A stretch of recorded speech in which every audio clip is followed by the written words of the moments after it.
ये बाहर से जब कोई आताताई आक्रांता आए थे, वो कासिम, वो गजनी, वो गोरी, वो अरब से, उनके यहां कुछ होता नहीं, केवल रेत ही रेत है। उनके खाने के लिए मांसी चाहिए। पर यहां के सारे लोग ये तो किसी कारणवश इधर उधर हुए हैं, पर वो भी गौ को उतना ही प्रेम करते हैं, और जो नहीं करते हैं वो आज इस राष्ट्र कथा के मन से सुन लें कि गौ माता हम भारतीयों की प्राण है। मैं भारतीय कह रहा हूं, भारतीय का अर्थ मैं किसी को अलग नहीं कर रहा, और हम भारतीयों की प्राण हैं। एक तो ये ऐसी साजिश 1894 ईस्वी में विक्टोरिया ने, महारानी विक्टोरिया ने, अब क्या करें, हमें आज इच्छा थी ब्रजभूषण जी की कि गौ पर हो जाए, पर हम तथ्यात्मक तरीके से न बोलें तो हमें आनंद ही नहीं आता। तथ्य अगर न जाने तो सत्य उद्भासित नहीं होता, क्योंकि गौ माता हैं ये भारत में कौन इनकार करता है। किसी भी भारतीय से पूछ लो, हिंदू से पूछ लो, सनातनी से पूछ लो, सभी कहते हैं गौ माता को हम प्रणाम करते हैं। पर बच क्यों नहीं गई उससे? आपके हमारे प्रणाम करने से क्यों नहीं बची? पूंछ पकड़ के बैतरनी पार करने से क्यों नहीं बची? इस भारत देश की आजादी भी गौ माता की देन है। भारत देश की आजादी का पहला सूत्रपात 1857 में वो सिपाही विद्रोह गौ माता की चर्बी के कारण ही हुआ था। गौ माता ही क्रांति की सबसे बड़ी सूत्रपात करने वाली थी, उन्हीं की कृपा से। और आपको जानकर आश्चर्य होगा कि 10 वर्ष के भीतर भारत के सारे रियासत अंग्रेजों से मुक्त हो चुके थे। एक मंगल पांडे नहीं था गांव गांव में, और वो इतना बड़ा हमला था अंग्रेजों के ऊपर। गौ माता की कृपा, केवल उन कारतूस में लगे हुए गौ माता के चर्बी को दांत से खोलकर लगाने की परंपरा अंग्रेजों ने दी थी।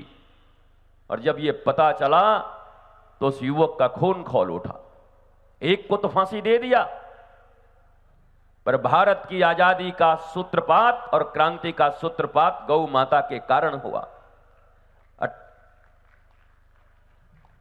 और वो कारण बना कि आज हम आजाद हैं। आपको जानकर आश्चर्य होगा, शहीद भगत सिंह, राम प्रसाद बिस्मिल, जिनके आप नाम लेते हैं, भारत ने कभी अपने इतिहासों को ठीक से खंगाला नहीं। गौ माता की रक्षार्थ एक बड़ा संगठन था। आज शहीद भगत सिंह को लोग दूसरी तरफ ले जाते हैं, बोलते हो कम्युनिस्ट हैं, ऐसा बोल देते। पर गौ माता की रक्षार्थ एक संस्था के सबसे योग्य और श्रेष्ठ सदस्य के रूप में थे शहीद भगत सिंह। मैं प्रमाण के साथ बोल रहा हूं। ऐसे लोगों ने गौ माता की कृपा से इस भारत को आजादी दिलाई।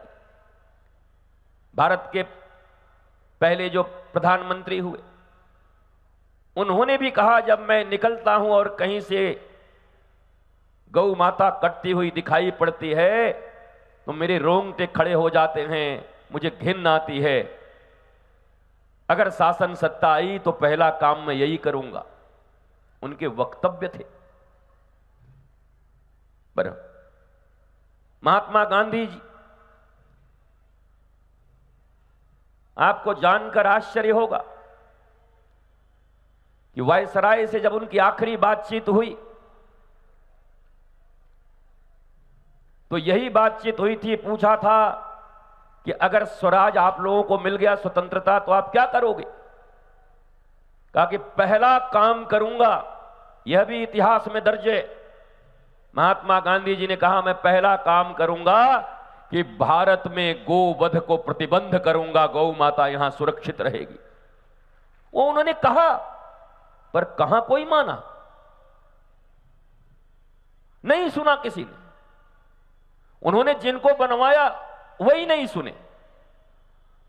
प्रथम राष्ट्रपति डॉक्टर राजेंद्र प्रसाद जी,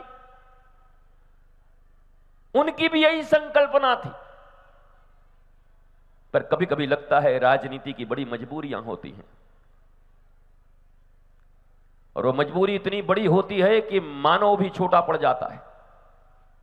पर ये राजनीति नहीं है, ये दूषित राजनीति है। राजनीति का अर्थ तो राजधर्म होता है। राजनीति शब्द राजधर्म से उत्पन्न हुआ है। राज करने के जो धर्म हैं, उन धर्म में जो वर्णित नीतियां हैं, उस शब्द से राजनीति का प्रादुर्भाव हुआ। राजनीति केवल जोड़ तोड़ और सत्ता का खेल नहीं है। जिस कारण हमारा देश विश्व गुरु के पद से च्युत हुआ, आजादी के समय में भी उतने गायें थीं जितनी हमारी आबादी थी। पर आपको जानकर आश्चर्य होगा, हमारी आबादी जनसंख्या 140-50 करोड़ है, और गौवंश कितने हैं बताओ? 1910 से लेकर के 1940 तक 10 करोड़ गौ माता की हत्या हुई, वध हुआ, 10 से लेकर 40 तक। पर फिर भी आजादी के समय एक व्यक्ति पर एक गऊ थी। और आप जान के आज आश्चर्यचकित हो जाओगे कि 150 करोड़ की आबादी में गौ माता की संख्या नगण्य हो गई। करोड़ भी ठीक से है कि नहीं ये पता करवा लो, क्योंकि तुम्हारी सारी जनसंख्या की गिनती सब 10 साल 11 साल पुराने हैं। अब पता करा लो। और हम कितना भी प्रयत्न कर रहे हैं, क्योंकि हम विदेशों से अपनी तुलना नहीं करते। विदेशों का जीवन तो बता दिया, सड़े हुए मैदे के पिज्जे, बर्गर, मांस, वही उनकी सब्जी है।